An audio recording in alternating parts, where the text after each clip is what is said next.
Kyenyinza okubagamba nti mwebale nnyo kubanga honestly speaking nze buli lwe mbalabako ebyokwogera byenkola most of the time mbeera sirisi nyinza okubeerawo nga nsirise naye ng'ebirowoozo bindi wala Whenever I see you guys, not only here, but most especially on social media. Nenda nembeeraawo nendaba abaana ebintu bye bakola, abamanyi gye bateekamu obudde bwabwe, data waabwe, nobeera ng'oli speechless. Naye kyenyinza obagamba nze ebigambo mwabimalako naye basabira nnyo. Kola akakisa kano okwebaza abakulembeze tweyanza kuyimba.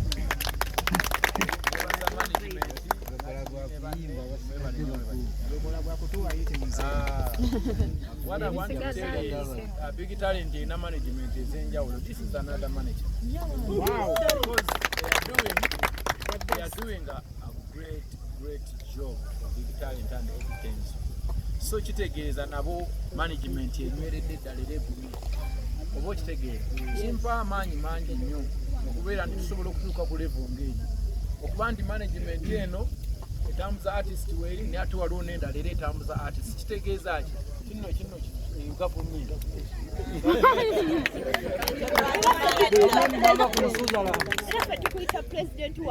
So bambi nebaza nnyo.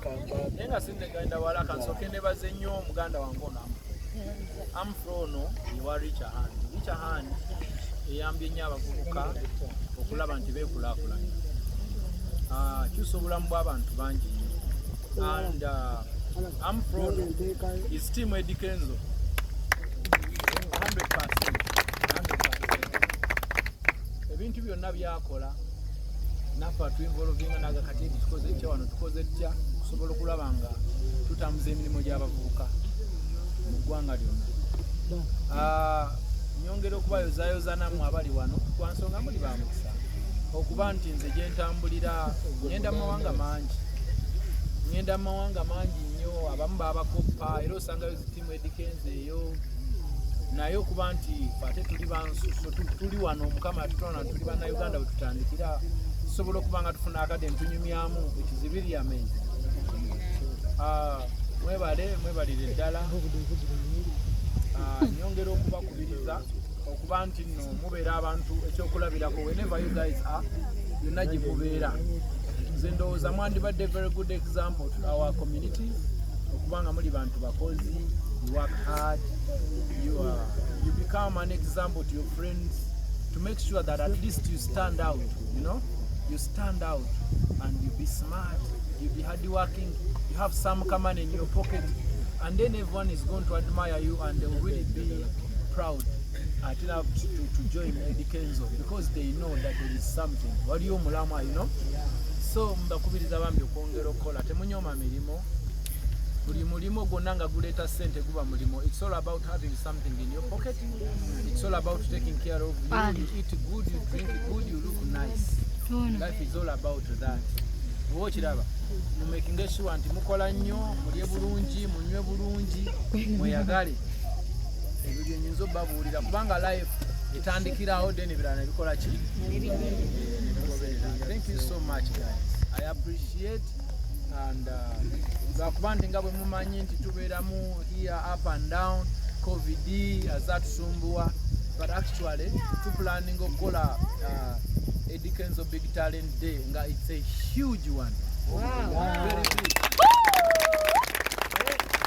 Olw'embeera Mukama nga bwe mumanyi nti yasetting ensi tufunamu ups and downs oba okitegeera, but still I know we'll make it kubanga emitima egiri awamu, emyoyo egiri awamu Mukama agiwuliriza nnyo. Me, it makes a lot of sense for me to sit down here and eat food with the people that really love me from the bottom of their heart.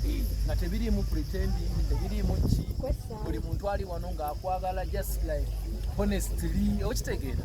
Omuntu gw'olaba nti tali wano mbola okuba alina kyakwagalako naye nga yayagala kulaga kimu nti mukwagala and please keep going. This is not something small, this is very big. Kino kinzizaamu amaanyi mangi okundaga nti have to keep going no matter the challenges, because mwembeera muli ba team Eddy Kenzo, you know what's going on, you know the challenges. Being on top is very hard because tulina abantu bangi nga they have bad competition. Abantu abasinga they don't know how to compete, they believe in bad things.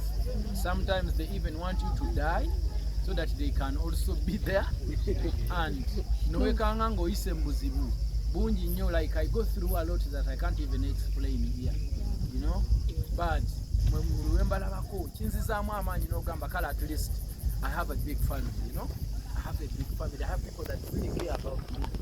Like it keeps me going and it keeps me dropping a lot of it because mwe mumpa amaanyi lwe mbalabako nedaba nga tuli wamu. Like for example, twagenda ku makya ne tugamba omanyi tukole jahazi because it's in town kumpi bantu basobola okujja naye ate empewo nyingi olaba ne sister waffe muletedde show but okumidde empewo ne mubeerawo ne mumanya you understand that is so special, it is so amazing, it is very beautiful, I can't even explain.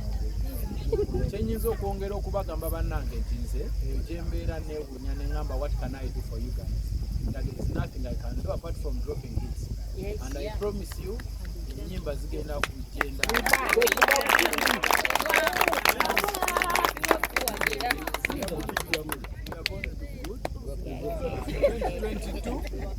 2022 is our year.